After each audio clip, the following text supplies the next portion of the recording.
الحمد لله رب العالمين والصلاة والسلام على رسوله الكريم وعلى آله وصحبه أجمعين أما بعد. On commence aujourd'hui le cours numéro 59 dans l'explication de Cheikh Al-Fawzan du livre de Ibn Taymiyyah Ar-Risalat Al-Ubudiyya. Et aujourd'hui donc on continue à partir de là où on était rendu au dernier cours. Le Cheikh Ibn Taymiyyah il dit فالقلب إن لم يكن حنيفا مقبلا على الله معرضا عما سواه وإلا كان مشركا. قال تعالى فأقم وجهك للدين حنيفا فطرة الله التي فطر الناس عليها لا تبديل لخلق الله ذلك الدين القيم ولكن أكثر الناس لا يعلمون إلى قوله كل حزب بما لديهم فرحون. Donc ici Cheikh al-Islam Ibn Taymiyyah il dit que le corps, le cœur, si il n'est pas hanif, dans le sens que vous savez que le terme hanif c'est qu'est-ce qui désigne la religion d'Abraham, la religion d'Abraham qui consiste à adorer Allah seul et à se désavouer de tout ce qui est adoré en dehors d'Allah. C'est ça la religion d'Abraham qui est yani al-hanifiyya. Et donc ici Ibn Taymiyyah dit si le cœur n'est pas hanif, c'est-à-dire s'il ne se tourne pas vers Allah et ne s'écarte pas de tout ce qui est en dehors, de tout ce qui est adoré en dehors de lui, sinon il sera mushrik, c'est-à-dire la personne, si son cœur n'est pas tourné vers Allah et éloigné ou détourné de tout ce qui est en dehors d'Allah, il va devenir un cœur mushrik. Et Allah subhanahu wa ta'ala dit donc établis ton visage vers la religion ou pour la religion qui est hanif, c'est-à-dire la religion de l'adoration d'Allah uniquement, l'adoration d'Allah seul et du rejet de ce qui est adoré en dehors d'Allah. Et ça c'est la fitra d'Allah. Allah il a créé les hommes sur cette fitra, la nature pure, la nature saine sur laquelle Allah a créé les hommes. Et il n'y a pas de changement dans la création d'Allah. Et il dit, voilà la religion de la droiture, mais la plupart des hommes ne savent pas. Puis il dit, jusqu'à ce qu'ils disent, chaque partie se réjouissant de ce qu'il possède. Et ça fait référence, donc ça c'est les versets dans Surat Ar-Rum. On va lire ensemble donc les versets en question et ça va nous aider à mieux comprendre parce qu'il y a des versets que le cheikh il a sauté ou bien une partie du verset que le cheikh il a pas mentionné, il a juste ramené à la fin du dernier verset. Allah subhanahu wa ta'ala quand il dit le verset 31 منيبين إليه واتقوه وأقيموا الصلاة ولا تكونوا من المشركين من الذين فرقوا دينهم وكانوا شيعا كل حزب بما لديهم فرحون. C'est-à-dire en revenant, repentant vers lui, craignez-le et accomplissez la salat et ne soyez pas du nombre des mushrikines parmi ceux qui ont divisé leur religion et qui sont devenus des sectes, chacun ou chaque groupe exultant, c'est-à-dire se réjouissant de ce qu'ils possèdent, de ce qu'ils détiennent. Donc le cheikh explique ici, maintenant le cheikh Al-Fawzan il fait des commentaires sur ce passage-là. Il dit لا يكون القلب مخلصا إلا إذا أقبل على الله وأعرض عما سواه. C'est-à-dire que le cœur il ne sera pas sincère et pur excepté s'il s'est tourné uniquement vers Allah et qu'il se soit écarté ou éloigné de tout ce qui est en dehors d'Allah. Et le cheikh explique que le cœur qui est hanif, ça signifie quoi? ça signifie le cœur qui se dirige uniquement vers Allah et qui se tourne uniquement vers Allah. Et il dit donc al-qalbu al-hanifu ma'nahu al-muqbilu ala Allah al-mu'ridu amma siwahu.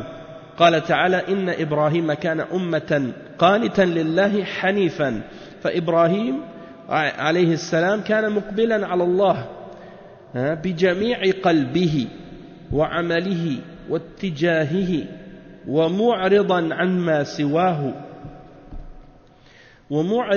عما سواه والحنيفية ملة إبراهيم عليه السلام هي الإقبال على الله والإعراض عما سواه إذا لم يكن مقبلا على الله معرضا عما سواه وقع في الشرك بلا شك لأنه عبد ولا بد فإما أن يكون عبدا لله وإما أن يكون عبدا لغير الله فليس هناك أحد من البشر ليس عبدا بل كل من في السماوات والأرض عبيد. Le cheikh explique que le cœur qui est hanif comme on disait, ça veut dire celui qui se tourne uniquement vers Allah, qui se détache et qui se détourne de tout ce qui est adoré en dehors d'Allah. Et Allah il dit dans le verset 120 dans Surat An-Nahl, Inna Ibrahim, certes Abraham, kana ummatan qanitan lillahi hanifan, c'était un modèle, un exemple d'obéissance à Allah. Et un hanif c'est-à-dire quelqu'un qui était sincère, qui se tournait uniquement vers Allah et qui se détachait et détournait de tout ce qui est adoré en dehors d'Allah. Donc Ibrahim alayhi salam, il se tournait vers Allah avec tout son cœur, avec toutes ses actions, avec toute son orientation. Il se tournait uniquement vers Allah et se détournait de tout ce qui est adoré en dehors d'Allah. Et Al-Hanifiyya, c'est la religion d'Abraham, et c'est cette religion que Allah subhanahu wa ta'ala nous a ordonné de suivre, et c'est la religion de Muhammad sallallahu alayhi wa sallam. Et le cheikh il dit donc que se tourner vers Allah et de se détourner de tout ce qui est en dehors d'Allah, c'est ça la religion d'Abraham, c'est ça Al-Hanifiyya, et c'est ça la religion du prophète Muhammad sallallahu alayhi wa sallam. Il dit donc, si le cœur il n'est pas tourné vers Allah seulement, et détaché et écarté de tout ce qui est en dehors d'Allah, alors il va tomber dans le shirk, il n'y a pas de doute, parce que l'être humain est un abd, l'être humain est un esclave, et étant donné que l'être humain est un esclave, est un abd, un serviteur, l'être humain est un esclave. Donc étant donné que l'être humain est un esclave, donc soit qu'il va être un esclave d'Allah, et s'il n'est pas un esclave d'Allah, il va être esclave d'autres que Allah. Parce que tu n'as pas le choix, tu es un esclave. Allah il t'a créé esclave, et dans ta nature tu es esclave. Donc tu as le choix, soit que tu vas être l'esclave d'Allah, ou soit tu vas être l'esclave des créatures d'Allah. Soit tu vas être l'esclave d'Allah, ton créateur, ou bien tu vas être l'esclave d'autres que Allah parmi les créatures. Et donc, il n'y a pas d'autre choix, il n'y a pas d'autre option. Soit tu es esclave d'Allah ou tu es l'esclave des créatures, et il dit, il n'y a pas d'autre choix pour l'être humain que d'être un esclave. Et il dit, et en réalité, tout ce qui existe dans les cieux et dans la terre, et sur la terre, tout ce qui existe est esclave. Tout ce qui existe dans l'univers est esclave à Allah, soumis à Allah, qu'il le veuille ou qu'il ne le veuille pas. Donc, si l'être humain, il refuse d'être soumis à Allah, il est quand même esclave d'Allah, dans le sens qu'il est soumis à sa loi et à son ordre et à sa prédestination et à son commandement dans l'univers. Et s'il accepte de soumettre son âme à Allah subhanahu wa ta'ala, donc là il devient musulman. Et là il va remplir le but et l'objectif pour lequel Allah l'a créé, c'est-à-dire d'être un esclave. d'être serviteur, parce qu'il dit je n'ai créé les djinns et les hommes que pour qu'ils m'adorent. وَمَا خَلَقْتُ الْجِنَّ وَالْإِنسَ إِلَّا لِيَعْبُدُونَ. Mais s'il refuse, s'il refuse de se soumettre à Allah et d'être esclave d'Allah volontairement, il l'est quand même involontairement. Mais malgré ça, le problème, c'est qu'il va devenir esclave des créatures. Il va devenir esclave du shaitan, il va devenir esclave de ses passions, il va devenir esclave de ses désirs, il va devenir esclave des autres êtres humains, de son patron, de son chef, ou bien peut-être il va devenir aussi esclave des idoles, des prêtres, des moines, des rabbins, esclave d'autres créatures, au lieu d'être esclave d'Allah seul. Et le cheikh, il dit ensuite, par rapport au verset qu'il a cité dans Surat Ar-Rum, 30 à 32, il dit, قال تعالى, فأقم وجهك للدين يقوله الله لنبيه محمد صلى الله عليه وسلم وهو أمر للجميع وهو أمر لجميع الأمة. أقم وجهك أي أخلص نيتك وقصدك لله، وتلك هي الحنيفية. فمعنى قوله فأقم وجهك أي أخلص عملك واتجاهك ومقصودك، حنيفا أي مقبلا على الله معرضا عما سواه. Donc le cheikh il explique pour commencer le verset, alors établis ton visage vers la religion, la religion Hanif. Et le cheikh explique que Allah subhanahu wa ta'ala il ordonne cela à son prophète Muhammad sallallahu alayhi wa sallam, de tourner son visage vers la religion, c'est-à-dire il ordonne au prophète Muhammad sallallahu alayhi wa sallam et par on peut dire par extension toute sa umma, toute la umma est concernée par cet ordre de mettre son visage droit, c'est-à-dire de purifier son intention, de purifier son objectif pour que son intention soit pure et uniquement pour Allah seul. Et c'est ça la religion d'Abraham, Al-Hanifiyya.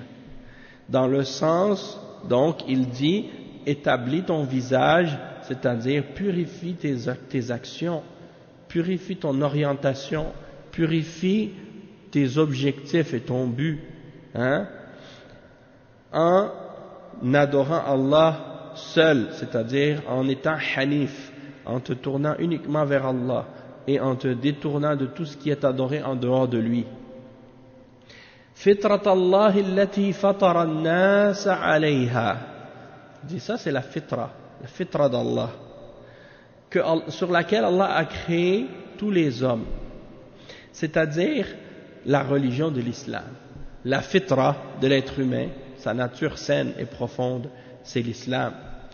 La religion de la nature saine et de la nature profonde de l'homme, c'est l'islam. L'adoration d'Allah seul et le rejet de tout ce qui est adoré en dehors de lui, le pur monothéisme islamique. Et il dit فطر الناس عليها أي خلقهم عليها ولهذا قال صلى الله عليه وسلم كل مولود يولد على الفطرة فأبواه يهودانه أو ينصرانه أو يمجسانه فالأصل في الإنسان فالأصل أن الإنسان على الفطرة السليمة هكذا خلقه الله غير أنه ينحرف بالتربية السيئة ودعاة السوء فتغير الفطرة بسبب سوء التربية. لا تبديل لخلق الله، لم يقل لا تبديل لخلق الله، لم يقل لا تبديل لمخلوق الله فالمخلوق يغير ويبدل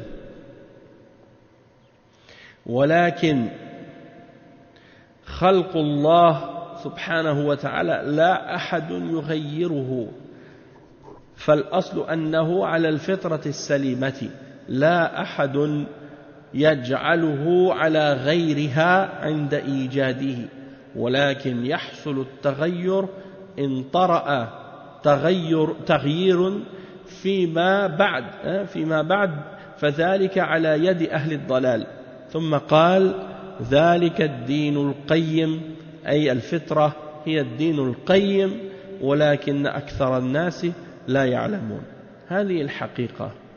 Donc le cheikh explique ici que la fitra c'est l'islam et donc il dit Allah il dit fitrat Allah allati fatara an-nas alayha fatara ça veut dire khalaqa ça veut dire créer hein? C'est comme surat Fatir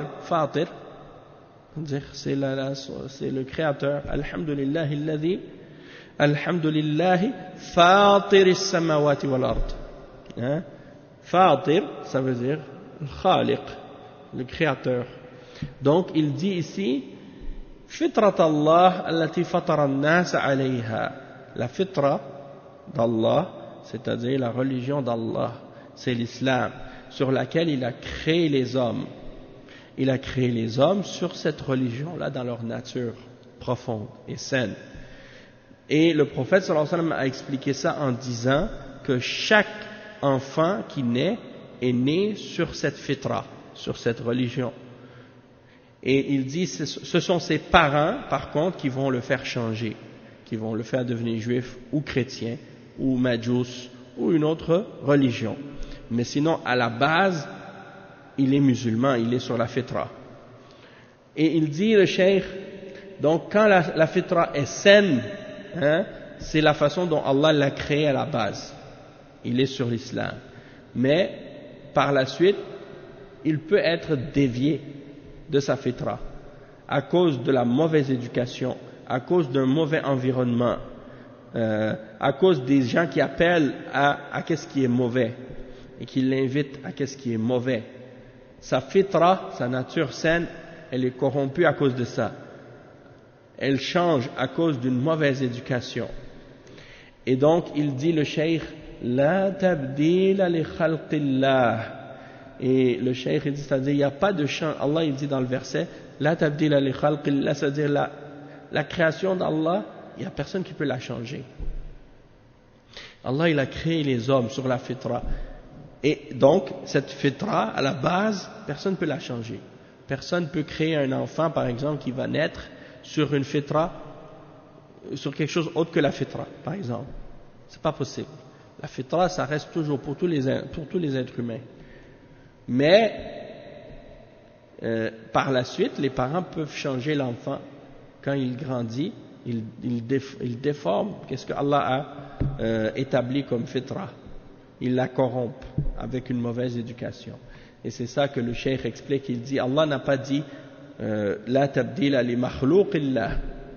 C'est-à-dire, Allah n'a pas dit, il n'y a pas de changement dans la création d'Allah ou dans la créature d'Allah. Mais, plutôt, oui, c'est ça. Al-makhlouq, c'est celui qui est créé. Donc, Allah, il ne dit pas, il n'y a pas de changement dans ce que Allah a créé. Mais il dit, il n'y a pas parce qu'il dit la chose que Allah a créée, elle peut être changée, elle peut être transformée, mais la création d'Allah elle-même, c'est-à-dire la chose que Allah crée, personne ne peut le changer. Et peut-être c'est peut-être un petit peu difficile à comprendre la différence entre al-khalq et al-makhlouq. Mais il y a une nuance ici. Et pour vous faire comprendre la différence, c'est, comment je pourrais dire, la création d'Allah, c'est la façon dont, comment Allah fait que les choses soient. C'est comme par exemple la loi d'Allah. Hein? Comment Allah il établit les règles dans l'univers, par exemple. La façon comment Allah subhanahu wa ta'ala a créé les êtres humains. La façon qu'on est créé, ça ne change pas.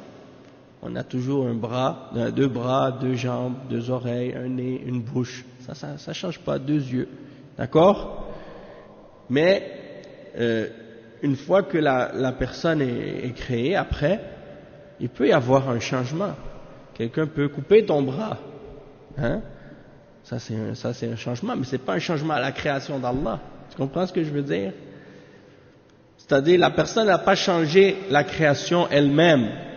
Il a seulement changé quelque chose. C'est difficile à expliquer, mais il a seulement modifié quelque chose après que Allah l'ait créé. C'est ça qu'on veut dire. Vous comprenez? Tu comprends pas? C'est bien, j'aime ça que tu me dises que tu comprends pas. Ok, il y a une différence entre modifier quelque chose après que Allah l'ait créé et modifier la création d'Allah. Parce que comme Allah subhanahu wa ta'ala, comme le prophète sallallahu alayhi wa sallam il dit, l'enfant il est né sur la fitra. C'est ses parents qui vont le faire devenir juif ou chrétien ou autre. D'accord? Et après il a donné l'exemple dans le hadith. Il a dit, est-ce que vous avez vu par exemple un animal quand il naît, qu'il est né sans une jambe, sans un bras, hein, ou sans une patte? Est-ce que vous avez vu ça? Non. Pourquoi? Parce qu'Allah il a créé tous les animaux d'une façon. Mais une fois qu'ils sont nés, même les êtres humains, une fois qu'ils sont nés, les gens peuvent les changer. Les gens peuvent les modifier. De la même manière que les parents qui vont avoir un enfant, l'enfant il est né sur la fitra. Mais si eux c'est des athées, ils vont enseigner à l'enfant l'athéisme. Quand il va grandir, tu lui demandes est-ce que Dieu existe? Il va dire non. Hein? Pourquoi? Parce que ses parents ont déformé cette fitra. Vous comprenez? Mais à la base, la fitra elle était correcte. C'est ça que ça veut dire. Bon, je pense que c'est clair, mais c'est juste une petite subtilité. Des fois, les explications, des fois, c'est un petit peu...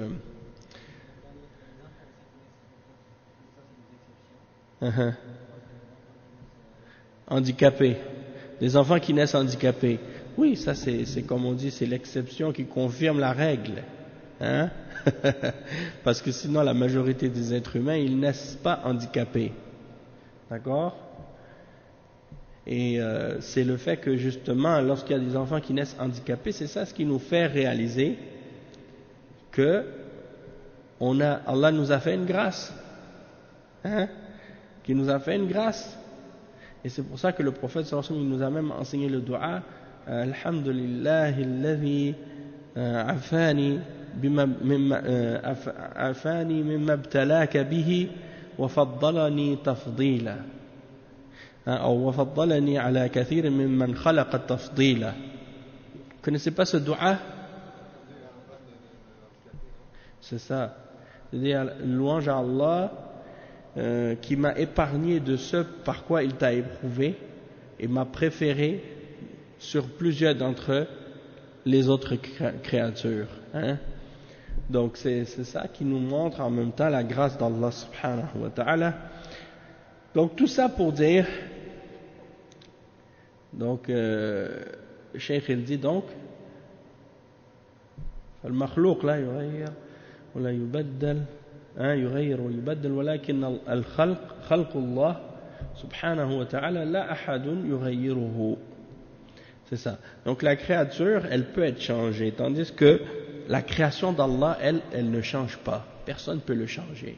Pourquoi? Parce que ça, c'est ce que Allah crée.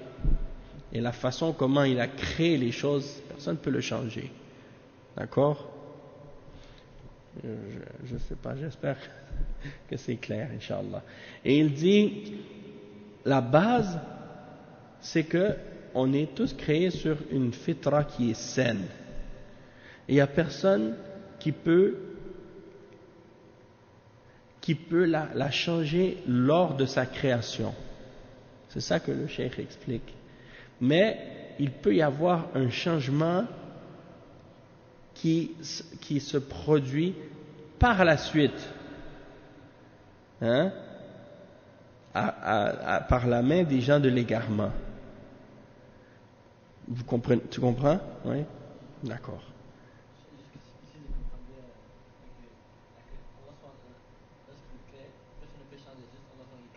C'est ça. Oui, c'est ça, exactement. Une fois que la création, elle est déjà créée, alors là, ouais, parce qu'en fait, al-khalq, c'est l'acte d'Allah. C'est ça la différence. La création, c'est la chose qu'Allah a créée. Et al-khalq, c'est l'acte de créer. C'est l'acte d'Allah. Ok? Donc, c'est quoi la différence? La création, c'est la créature, la chose qu'Allah a créée, ou la personne qu'Allah a créée. Tandis que al-khalq, c'est l'acte d'Allah de créer. C'est comme, des fois, les ulama aussi font la différence, par exemple, entre al-fa'il ou al-maf'oul. Al-fa'il ou al-maf'oul. Al-fa'il, c'est celui qui fait l'action. Et al-maf'oul, c'est qu'est-ce qui est fait. C'est pas la même chose. Hein?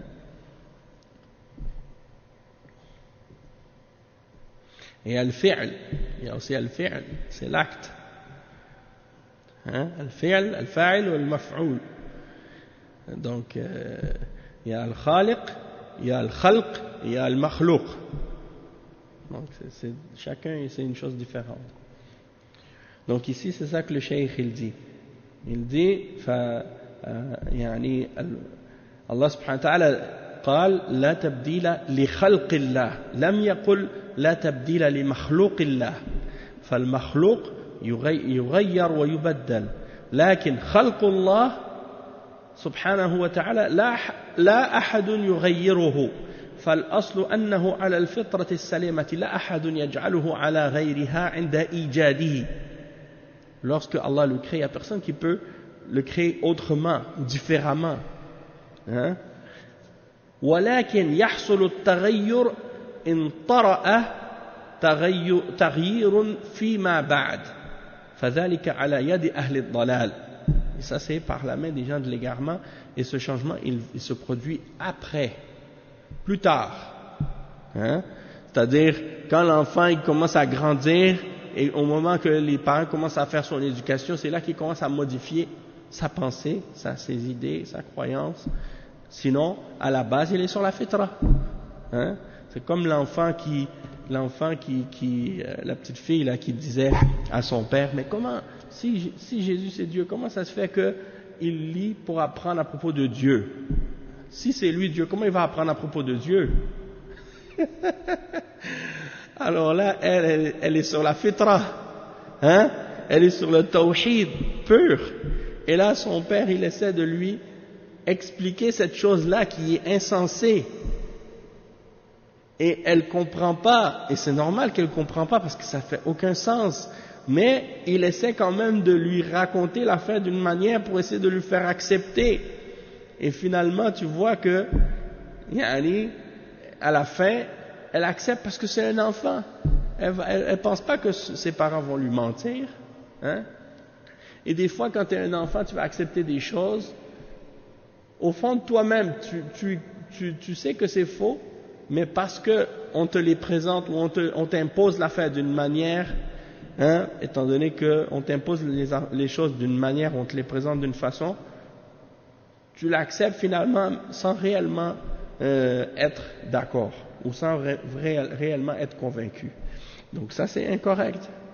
Mais c'est comme ça que les gens parfois, leur fitra elle est transformée à cause de ça. Donc le cheikh il dit ensuite ثم قال ذلك الدين القيم, c'est-à-dire cette religion qui est la fitra, c'est la religion de la droiture, mais la plupart des hommes ne savent pas, et c'est ça la réalité. ثم قال منيبين إليه, أي حين يحصل الخطأ من الإنسان فإنه ينيب إلى الله عز وجل, ومن كانت فطرته سليمة ينيب إلى الله ويرجع إليه إذا أخطأ, واتقوه أي اتقوا الله سبحانه وتعالى بامتثال أوامره واجتناب نواهيه وأقيموا الصلاة, وقد عطفها الله على التقوى وهي منها للاهتمام, للاهتمام بها مما يدل على أهمية الصلاة ولا تكونوا من المشركين. Ok, on va traduire jusqu'ici. Le cheikh il explique. Il dit ensuite, Allah il dit dans le verset 31 dans surat Ar-Rum, Munibina ilayh. Munibin, c'est-à-dire qui reviennent repentant à Allah. Et il dit, et ça c'est lorsque l'erreur se produit de la part de l'homme. Il revient repentant à Allah. Et celui dont la fitra est propre et saine, il revient à Allah. Et il revient de son erreur. Wattaquhu, c'est-à-dire, et préservez-vous de lui. Préservez-vous d'Allah subhanahu wa ta'ala en faisant ce qu'il vous ordonne et en vous écartant de ce qu'il vous interdit. Wa aqimus salah, et établissez la salat. Et Allah subhanahu wa ta'ala l'a relié à la piété, à taqwa, la protection, pour montrer son importance. Et c'est ce qui indique l'importance de la salat, puisqu'il a rallié,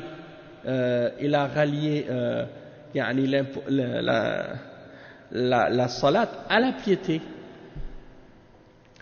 وَلَا تَكُونُوا مِنَ الْمُشْرِكِينَ.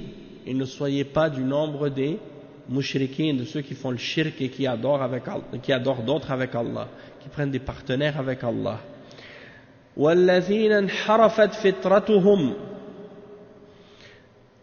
وعبدوا غير الله من الأصنام والأحجار والأشجار والأحجار والشهوات والأطماع من الذين فرقوا دينهم وكانوا شيعا.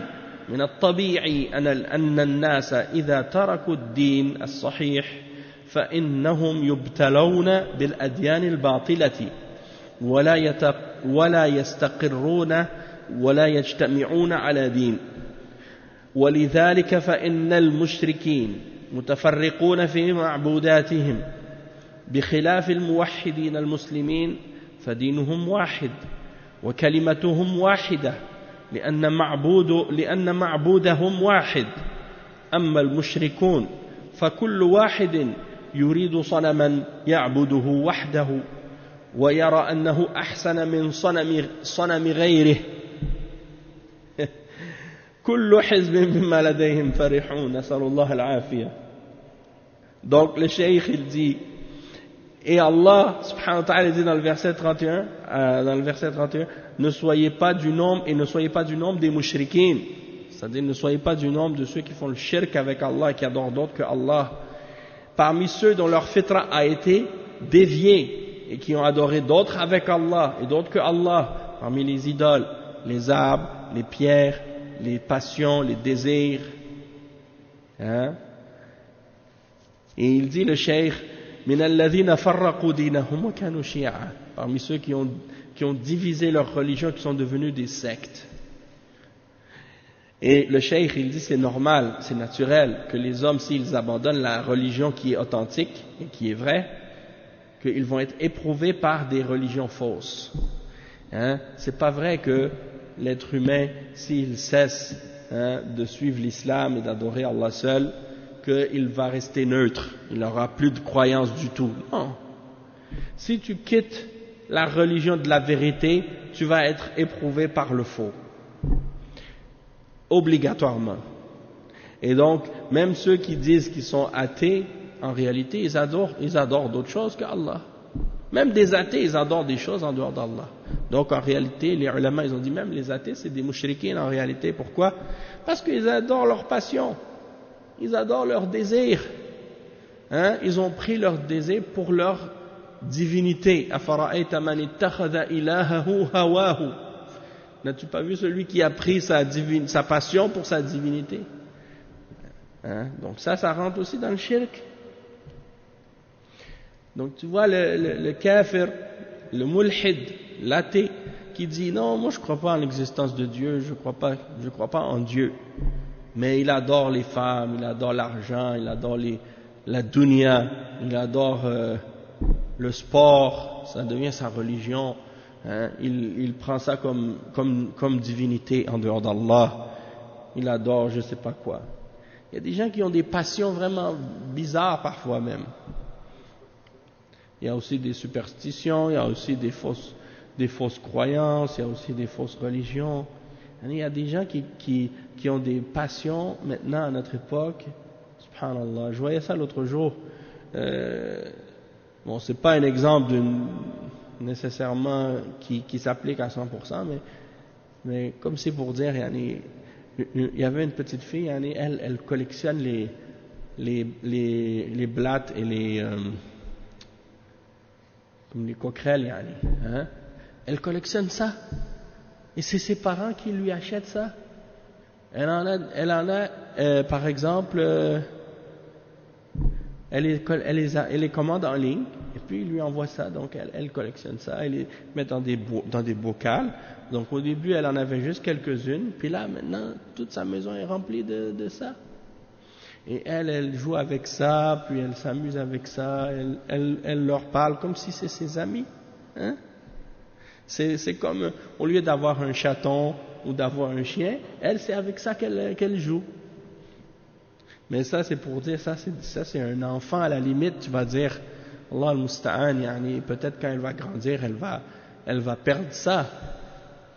Mais il y a des adultes qui ont des passions bizarres comme ça aussi, des fois. Et donc, ils ne croient pas en Dieu, mais ils ont toutes sortes d'autres affaires bizarres. Hein? Vous avez vu des gens qui ont des modes vestimentaires et des façons de vivre vraiment étranges. Hein? Comment ils s'habillent, comment ils vivent, Donc, c'est pour dire que c'est des gens, même s'ils disent qu'ils n'ont pas de religion, en réalité, ils en ont une. Hein? C'est la religion du shaitan, la religion de la passion, la religion de la dunya, la religion de la matière ou d'autres choses. Donc, le cheikh explique que ces gens-là, ils sont éprouvés par les fausses religions parce qu'ils ont renié la vraie. Donc, ils ne sont pas capables de se mettre d'accord et de se réunir sur une religion quelconque. Et ça, tu le vois par exemple dans les sociétés occidentales, les sociétés soi-disant laïques, comme ils les appellent. Eh bien, c'est exactement ça qui se passe. La société, elle n'a pas de religion officielle, il n'y a pas une religion prédominante. Alors, le résultat, c'est quoi? Tout le monde se divise et chacun a sa religion, en fait. Donc, tous les êtres humains sont divisés. Et ils ne sont pas capables de s'unir sur une religion quelconque. Et le cheikh, il dit, et c'est pour ça que les mouchrikines, ils sont tous divisés dans les objets de ce qu'ils adorent. Contrairement aux monothéistes, aux musulmans, à ceux qui sont sur l'unicité d'Allah, leur religion est une religion unique, et leur parole est unique, et l'objet de leur adoration, celui qu'ils adorent, Allah subhanahu wa ta'ala, le créateur, il est unique. Tandis que les mushrikoun, chacun d'entre eux, ils ont une idole qu'ils adorent. Et ils pensent que leur idole est meilleure que l'idole de l'autre. Hein? Subhanallah. Tu vois, c'est pour ça que je lisais ça et ça me fait rire parce que tu vois par exemple dans certaines familles, en Inde ou dans d'autres pays comme ça, le père, dans sa chambre, il a son idole, la mère, elle a son idole, la fille, elle a son idole, le frère, il a son idole. Chacun dans la maison, ils ont leur idole différente de l'autre. Oui. Donc, une fois, j'ai vu un reportage comme ça, et la fille, elle dit, mon père, lui, il adore telle divinité, mais moi, je préfère adorer elle parce que elle est mieux que l'autre. Je pense qu'il est mieux quand... Regardez, subhanallah. Hein? Donc ils ne sont pas d'accord entre eux sur quelle idole ils vont adorer, quelle divinité ils vont adorer. Ma divinité est meilleure que la tienne, mon idole est meilleure que mon idole. Les deux c'est des statues, tu les prends, tu les casses, elles ne peuvent rien faire. Hein? Mais malgré tout ils aiment ça se disputer entre eux pour savoir quelle idole est meilleure que l'autre. Subhanallah. Alors que les deux, ils les ont faites eux-mêmes, ils ont fabriqué avec de la matière. Subhanallah. Et le cheikh, il cite la suite du verset, hein, ne soyez pas de ceux qui se sont divisés dans leur religion et qui sont devenus des sectes ou des groupes, chaque partie se réjouissant de ce qu'il possède. Kullu hizbin bima ladayhim farihun. Chacun est content de ce qu'il a. Et c'est ça la réalité de ces gens-là. Et le cheikh il dit fahum la yudrikuna annahum mukhti'un bal kullun يدعي أنه مصيب ويفرح بما عنده من الباطل فلا يرجع عنه أما لو أن الإنسان إذا أخطأ شك في أمره فإنه حري أن يتوب أما إذا كان مقتنعا بما هو عليه من الباطل وفرحا به فهذا لا يمكن أن يتوب والعياذ بالله. Donc le cheikh il dit que ces gens-là, donc, ils ne réalisent pas qu'ils sont dans l'erreur.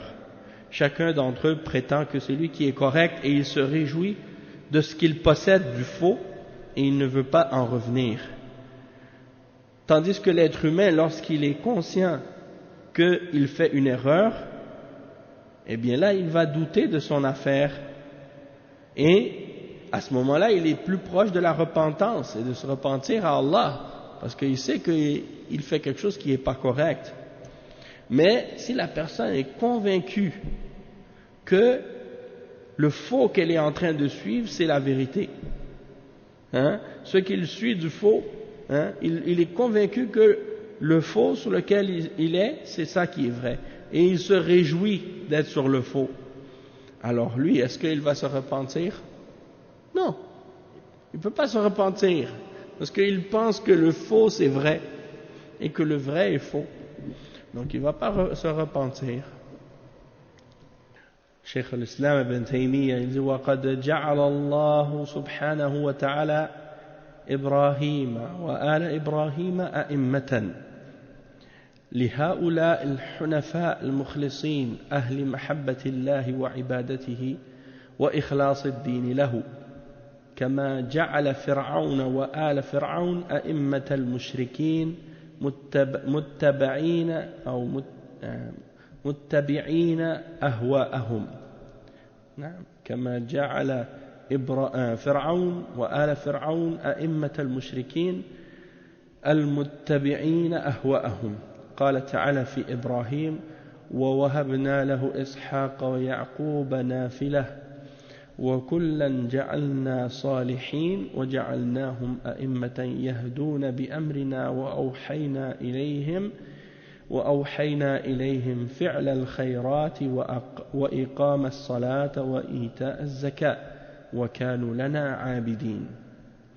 وقال في فرعون وقومه وجعلناهم أئمة يدعون إلى النار ويوم القيامة لا ينصرون واتبعناهم في هذه الدنيا لعنة ويوم القيامة هم من المقبوحين. Ok, on va traduire ça, après on va expliquer, Inch'Allah. Le cheikh explique que Allah subhanahu wa ta'ala il a fait de Ibrahim ainsi que de la descendance d'Ibrahim, de la famille d'Ibrahim, des imams, des guides, des guides dans le bien. Et il a fait d'eux des hunafa, des gens qui sont tournés purement vers Allah et qui purifient leur adoration pour Allah et qui se détournent des idoles. Parmi les gens qui aiment Allah et qui ont l'amour d'Allah et qui l'adorent et qui purifient pour lui leur religion. De même qu'il a fait de Pharaon et de la famille de Pharaon des têtes, des imams parmi les mushrikines qui suivent leur passion. Et il dit, le cheikh, قال تعالى في إبراهيم, donc il cite les versets dans Surat al-Anbiya dans lesquels Allah subhanahu wa ta'ala il mentionne ce qu'il a fait d'Abraham et de sa descendance. Et les versets, c'est les versets 72 et 73 dans Surat al-Anbiya. Donc Allah subhanahu wa ta'ala dit dans ces versets-là ce qui signifie: et nous lui donnâmes Isaac et de surcroît Jacob, desquels nous fîmes des gens de bien. Et le verset 73, nous les fîmes des dirigeants, des imams, qui guidaient par notre ordre, et nous leur révélâmes de faire le bien, d'accomplir la salat et d'acquitter la zakat, et ils étaient nos adorateurs. Et il cite à propos de Pharaon et du peuple de Pharaon dans Surat Al-Qasas, c'est les versets 41 et 42. Il dit, nous fîmes d'eux des dirigeants. Oui, c'est ça. Nous fîmes d'eux des dirigeants, des imams, qui appellent les gens au feu. Et au jour de la résurrection, ils ne seront pas secourus. Nous les fîmes suivre dans cette vie d'ici-bas d'une malédiction, et au jour de la résurrection, ils seront parmi les honnis. Donc ça c'est un exemple des deux cas. Et Cheikh Al-Fawzan il commente là-dessus. Il dit ja'alna min Ibrahim. On a fait de Abraham et de la famille d'Abraham des imams. Et le Cheikh il dit qudwa. أئمة أي قدوة لمن جاء بعده من الموحدين والحنفاء كما قال الله له إني جاعلك للناس إماما فهو إمام الموحدين إلى أن تقوم الساعة وكذلك أتباعه من الأنبياء والمرسلين الذين جاءوا من ذريته أيضا هم أئمة قال تعالى وجعلنا منهم أئمة يهدون بأمرنا لما صبروا وكانوا بآياتنا يوقنون فإبراهيم وأتباعه وذريته أئمة للمسلمين كما جعل إبراهيم قدوة للموحدين جعل فرعون وآل فرعون أئمة المشركين المتبعين أهواءهم قال الله تعالى عن فرعون وقومه وجعلناهم أئمة يدعون إلى النار ويوم القيامة لا ينصرون واتبعناهم في هذه الدنيا لعنة ويوم القيامة هم من المقبوحين ففرعون وأتباعه صاروا والعياذ بالله أئمة لأهل الضلال والشرك وقادة لهم يقودونهم إلى النار وإبراهيم وآله قدوة لأهل التوحيد يقودونهم إلى الجنة. Donc le cheikh il mentionne les deux exemples opposés de la famille d'Abraham et ceux qui ont d'Abraham et de sa famille qui ont été des modèles et des exemples pour les gens du tawhid et pour les gens de l'adoration unique d'Allah qui se détournent de l'idolâtrie et de tout ce qui est adoré en dehors d'Allah. Donc leur exemple et leur modèle c'est Ibrahim à la base. Et il dit dans le verset 124 dans Surat Al-Baqarah, il cite le verset dans lequel Allah subhanahu wa ta'ala dit ce qui signifie je vais faire de toi un imam pour les hommes, un guide, un modèle pour les hommes. Donc Ibrahim alayhi salam c'est le guide et l'imam, l'exemple et le modèle des gens du tawhid, des gens de l'unicité d'Allah, jusqu'à la venue de l'heure du jugement dernier. De même que ceux qui l'ont suivi parmi les prophètes et les messagers, ceux qui sont venus après parmi ses descendants, eux aussi sont des guides et des imams dans la religion. Et il dit que Allah subhanahu wa ta'ala, donc il cite le verset 24 dans Surat Al-Sajda, dans lequel Allah subhanahu wa ta'ala dit, et nous avons fait d'eux des guides qui guident vers notre ordre, qui guident vers notre ordre lorsqu'ils sont patients et endurants. Et ils croyaient en nos signes avec certitude. Et Ibrahim ainsi que ceux qui l'ont suivi parmi ses enfants ont été des imams, eux aussi des guides et des modèles pour les musulmans. De même que Ibrahim est un modèle pour les gens du tawhid. Et Pharaon, lui, avec sa descendance, ils sont des modèles et des guides pour les mushrikines et ceux qui suivent leur passion. Et Allah subhanahu wa ta'ala mentionne dans le verset, comme on a expliqué tout à l'heure, que il guide les gens vers l'enfer. Et au jour de la résurrection, ils ne seront pas secourus. Et ils sont suivis dans cette dunya par une malédiction. Et au jour de la résurrection, ils seront parmi les honnis. Et le cheikh dit donc que Pharaon et ceux qui l'ont suivi sont des têtes et des guides pour les gens de l'égarement et du shirk, et qui vont les guider vers l'enfer. Et Abraham, lui, au contraire, c'est un guide pour les gens du tawhid et de la foi, et il les guide vers le paradis. Donc on voit l'exemple de ces deux opposés-là. Puis après, le cheikh, il cite comme explication par rapport à ça, وقال تعالى عن إبراهيم ووهبنا له إسحاق ويعقوب نافلة كلا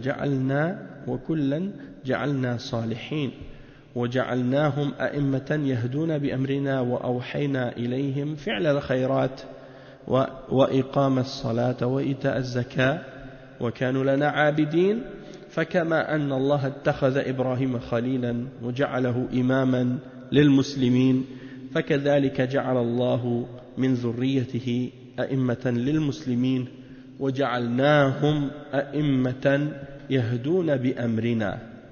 Donc ça on l'a expliqué déjà, c'est qu'est-ce que le cheikh a dit tout à l'heure, il l'a répété avec le verset, et il dit ensuite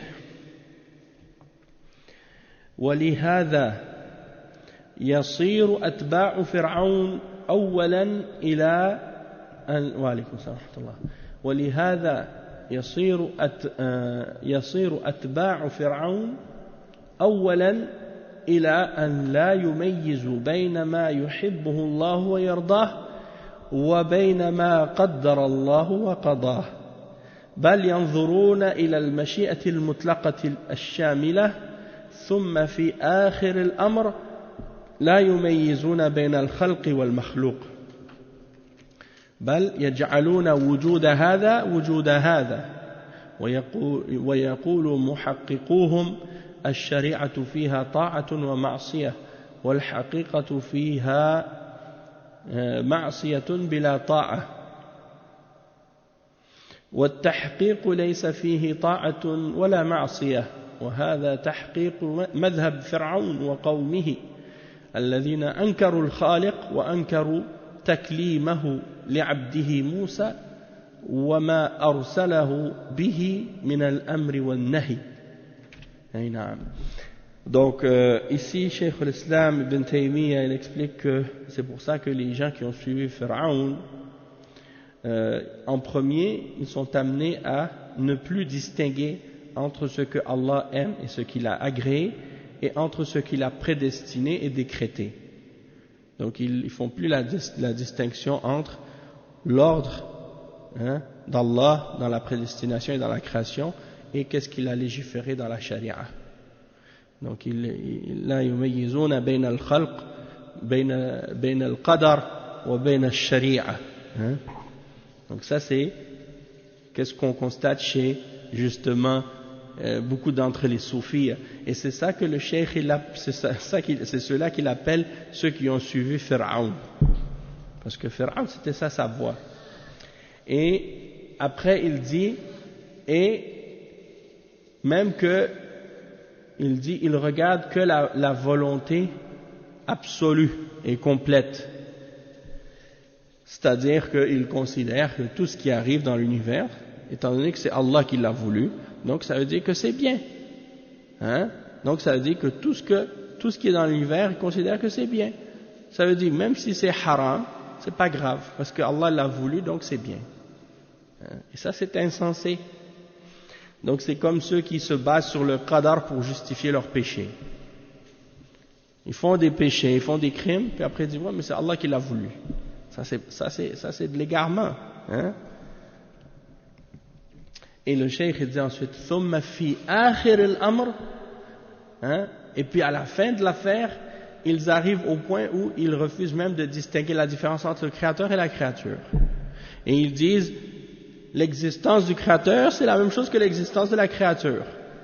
Et ça, c'est ce qu'on appelle les gens de Wahdatul Wujud, hein, les soufis qui croient en Wahdatul Wujud, que l'existence est unique et qu'il n'y a pas de différence entre le créateur et la créature. Donc ça, c'est quand ils arrivent à ce point-là. Alors là, après, ils disent, certains d'entre eux disent, la charia, il y a dedans l'obéissance et la désobéissance. Et d'autres disent, et la haqiqa, la réalité, c'est la désobéissance sans obéissance. Et certains d'entre eux disent, il y a plutôt l'obéissance sans la désobéissance. Yani, parce qu'ils jouent avec les mots, ils jouent avec les termes et avec la réalité, ils déforment les choses.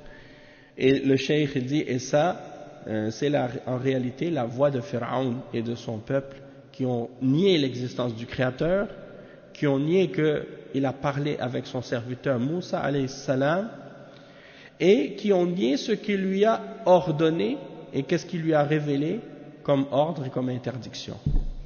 D'accord? Et Cheikh Al-Fawzan, il fait un commentaire là-dessus.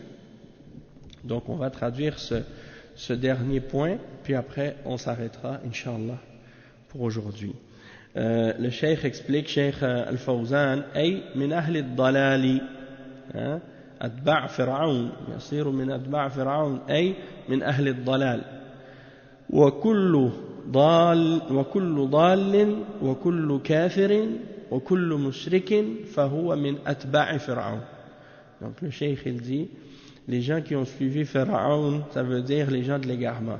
Et toute personne égarée, toute personne mécréante, toute personne qui est mushrik, qui est associée avec Allah dans l'adoration et qui fait du shirk, alors il fait partie des gens qui ont suivi l'exemple de Pharaon.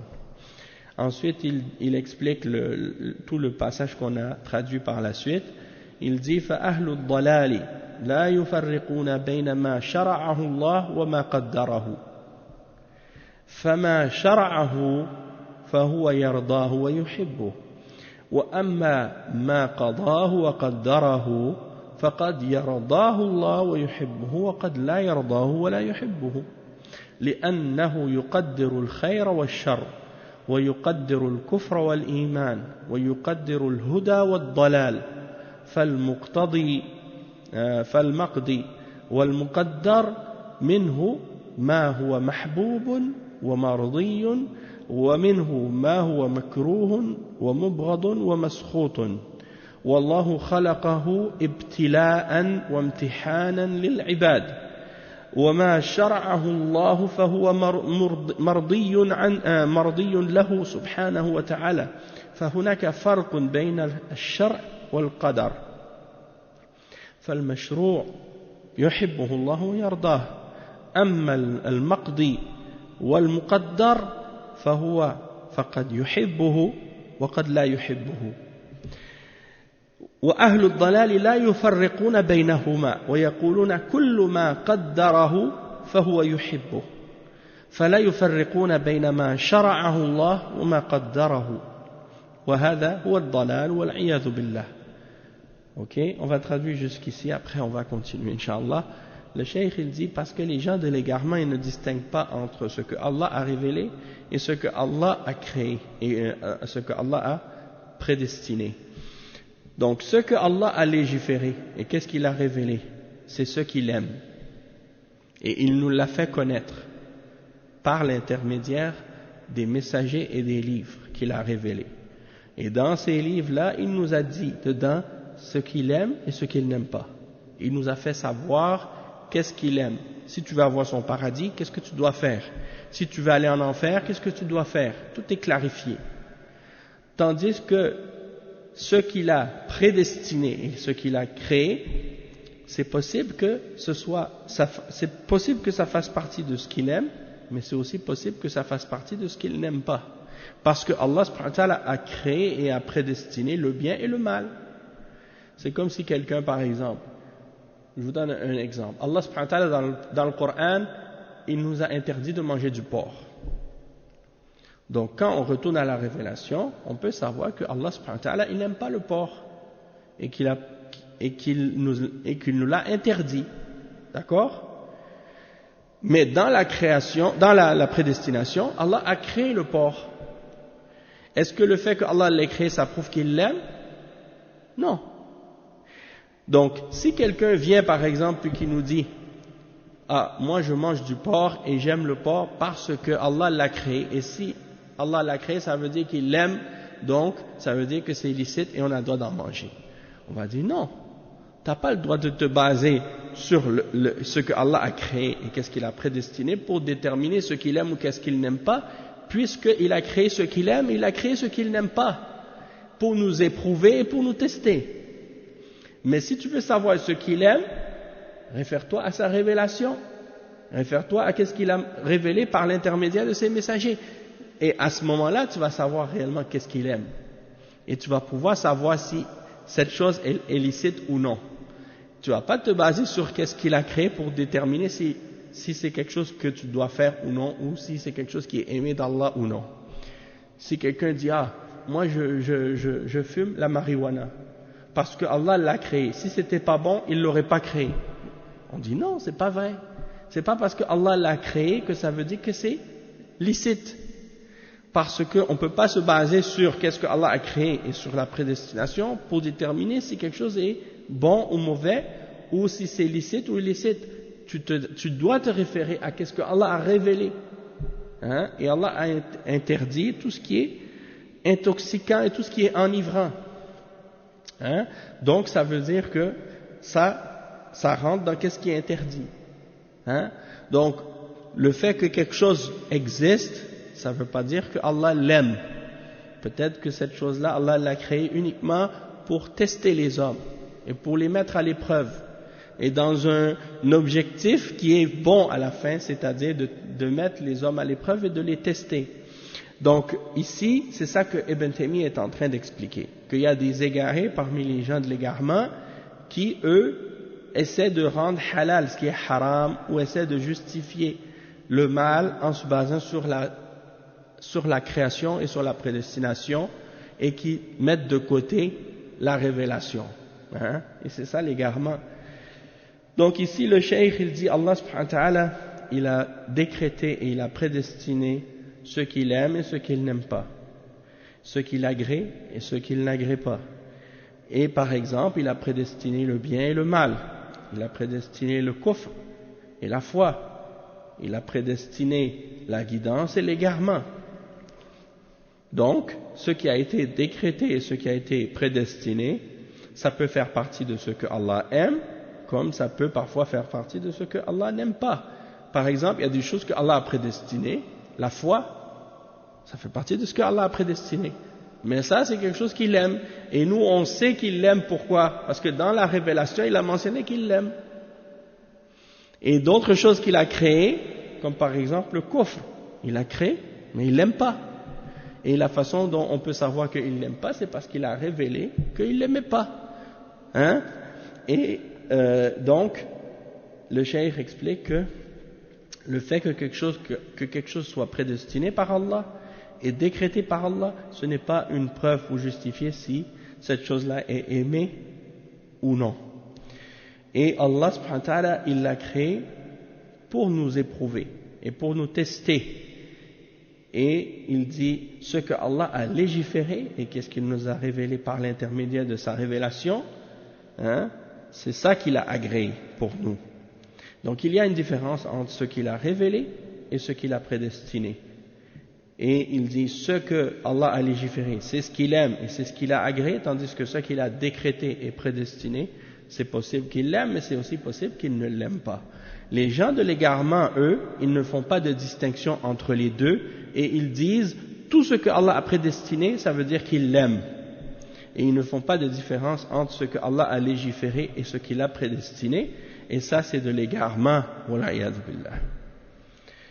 Donc, le cheikh dit لأنهم ينظرون إلى المشيئة المطلقة الشاملة. يقولون كل ما شاءه الله فهو يحبه.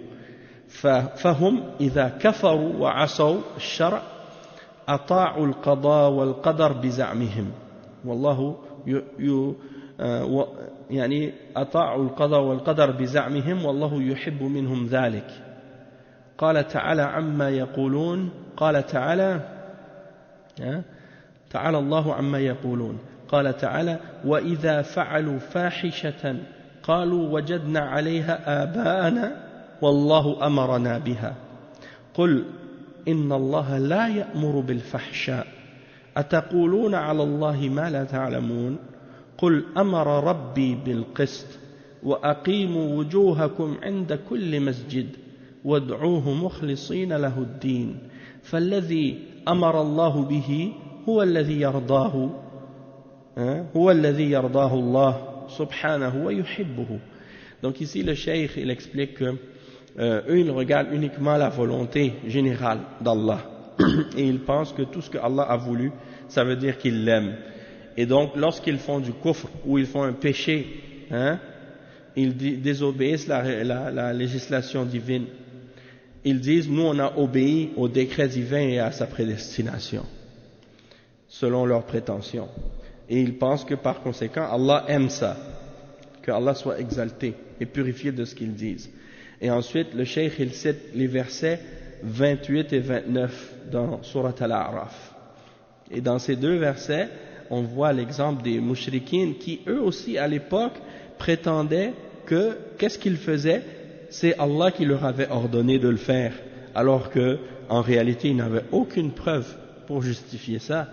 Mais il dit, Allah subhanahu wa ta'ala, ok, dans le verset 29 dans Surat Al-A'raf, Allah subhanahu wa ta'ala dit, dis ô Muhammad, mon Seigneur a commandé l'équité.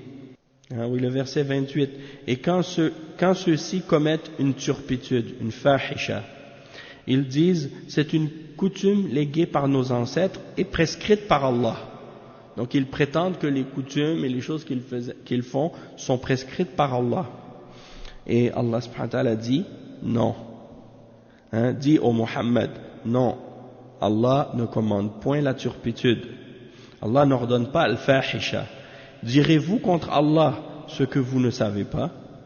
Dit Muhammad à ces mushrikines, mon Seigneur a commandé l'équité, la justice, et que votre prosternation soit exclusivement pour lui. Invoquez-le sincère dans votre adoration, dans votre religion. De même qu'il vous a créé, vous retournerez à lui. Donc tout ça c'est pour dire que ils prétendent des choses. Ils prétendent que Allah a légiféré des choses ou qu'il a légalisé des choses pour eux sans aucune preuve venant de la révélation.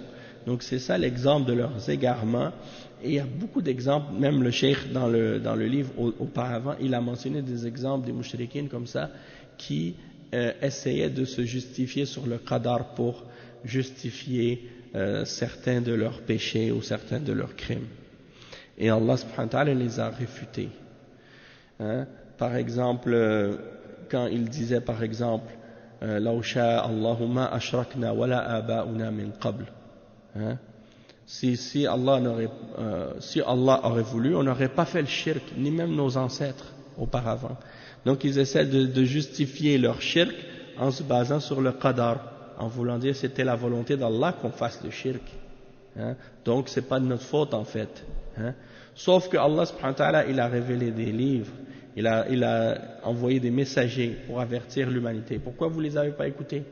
Pourquoi vous n'avez pas obéi? Donc vous n'avez pas d'argument en réalité, vous n'avez pas de preuve. Par exemple dans Surat Az-Zukhruf, Allah subhanahu wa ta'ala il cite les paroles de ces mushrikines, il dit وَقَالُوا لَوْ شَاءَ الرَّحْمَنُ مَا عَبَدْنَاهُمْ. لَوْ شَاءَ الرَّحْمَنُ مَا عَبَدْنَاهُمْ. C'est-à-dire ils disent, les mushrikines, si Allah aurait voulu on les aurait jamais adorés. Et Allah dit مَا لَهُمْ بِذَلِكَ مِنْ عِلْمٍ إِنْ هُمْ إِلَّا يَظُنُّونَ. C'est-à-dire ils n'ont aucune preuve de ça, ils n'ont aucune science de ça, ils ne font que conjecturer. Donc c'est des gens qui se basent sur des conjectures, ils n'ont pas de science, et ils prétendent se baser sur la volonté d'Allah pour faire ce qu'ils font, alors qu'ils n'ont aucune révélation pour justifier ça. Allah subhanahu wa ta'ala, il a envoyé les livres, il a envoyé les messagers avec les ordres et les interdictions et la clarification de sa religion pour que les hommes le suivent. Et donc tout a été clarifié. Hein. Ensuite, donc par rapport à ce qu'on a lu maintenant, le cheikh il dit ensuite, après il rentre dans la question de wahdatul wujud.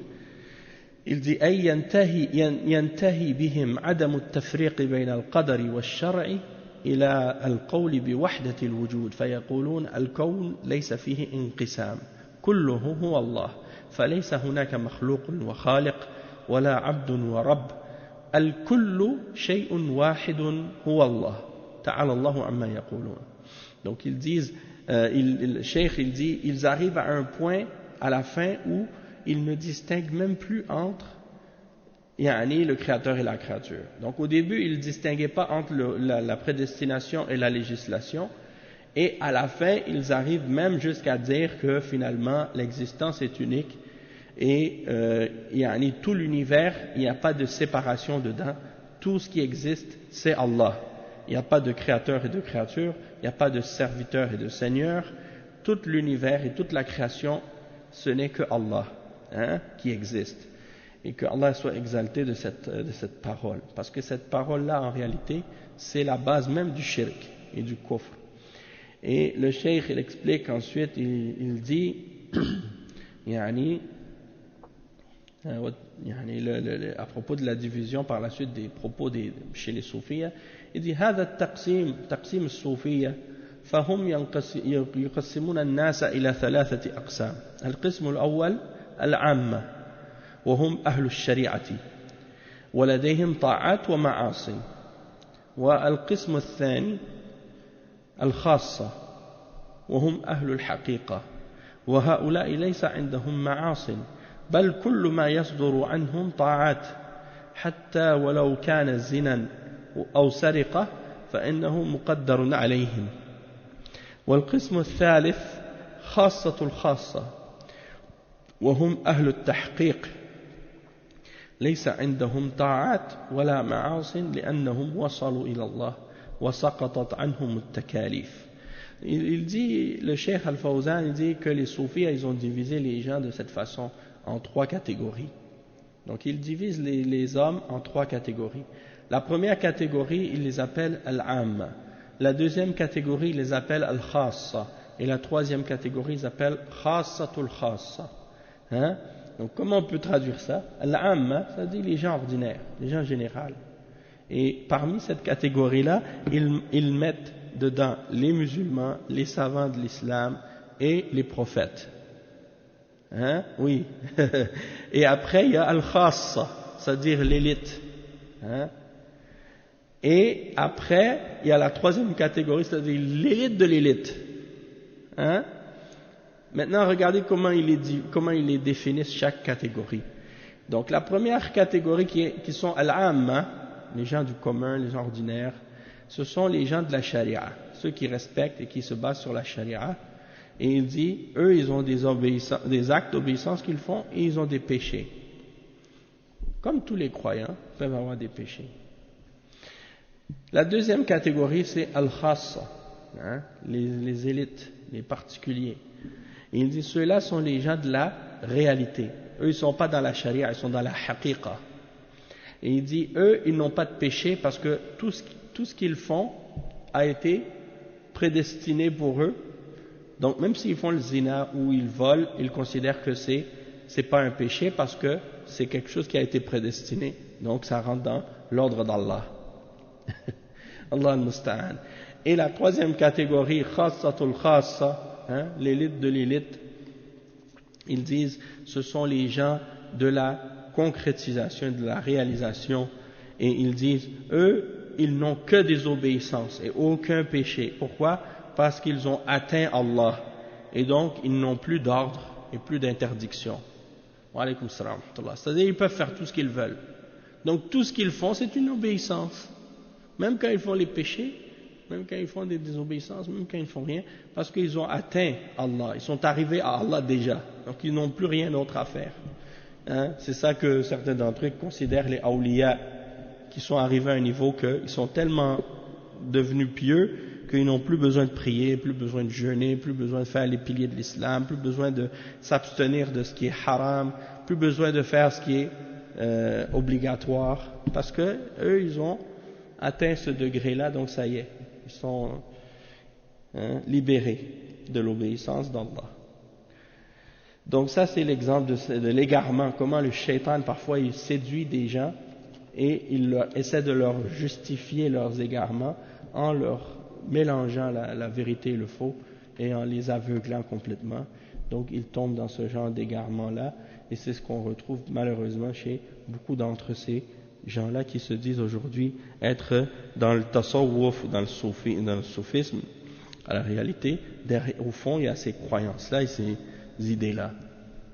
Même si à l'apparence, quand on voit ça de l'extérieur, au début, ils ne vont pas nécessairement dire ça aux gens en premier. Mais c'est ceux qui sont avancés dans le soufisme et qui ont atteint un certain degré, là après ils leur disent des choses comme ça. Mais les nouveaux ou les gens qui ne sont pas initiés à leurs idées, ils ne leur dévoilent pas ça. Ça fait partie de leur secret en réalité. Des choses qu'ils cachent, pour que les gens ne soient pas repoussés ou aient pas envie de s'éloigner ou de fuir de ces groupes-là. Donc ils commencent par leur dire des choses de bien au début, et puis petit à petit ils les introduisent avec ces idées-là, jusqu'à ce qu'ils s'égarent complètement. Voilà, ya'adhu billah. Donc on va s'arrêter ici pour aujourd'hui, Inch'Allah, on continuera la semaine prochaine. Subhanakallahumma wa bihamdika ashhadu an la ilaha illa anta astaghfiruka wa atubu ilayk. Wa sallallahu wa sallam ala nabiyyina Muhammad wa ala alihi wa sahbihi ajma'in. Wassalamu alaykum wa rahmatullahi wa barakatuh.